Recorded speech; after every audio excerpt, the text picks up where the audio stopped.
But they still enjoyed it and they loved it. So, yeah.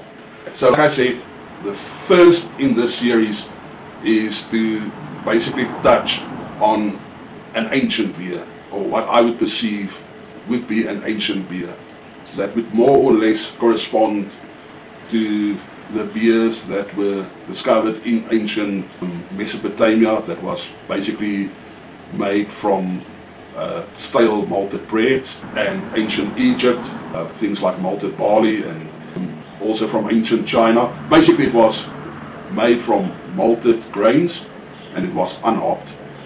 And it seems like all of that would have been made to be consumed within the first couple of days from when it was made or brewed before it spoiled. Of course, there was no way that it was actually preserved back in the day.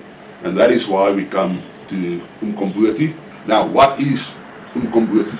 It is a traditional South African beer, like I said, that has been from malted sorghum, maize meal, and sometimes some malted corn or maize has been added to help aid with the diastatic power, because the diastatic power in sorghum isn't all that well as in barley.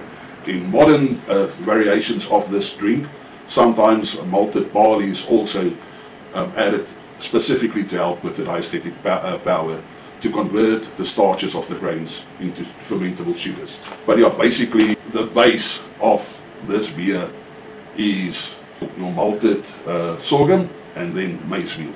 And it is normally brewed communally within the tribes and shared at some of the celebrations and weddings, funerals, and on the spiritual side specifically for invoking the ancestral spirits of, basically their forefathers. So it's something that is, so Umqombothi is more than just a drink. It is a ritual, basically, brewed for wedding. So Umqombothi is more than just a drink. It's a ritual, brewed for weddings, funerals, community gatherings, and ritual or religious rituals. It symbolizes unity and tradition. Unlike European beers, Umqombothi is brewed with sorghum and maize native to Africa. It is normally rather low in alcohol, about 3 to 5%, but rich in nutrition, often consumed fresh and unfiltered.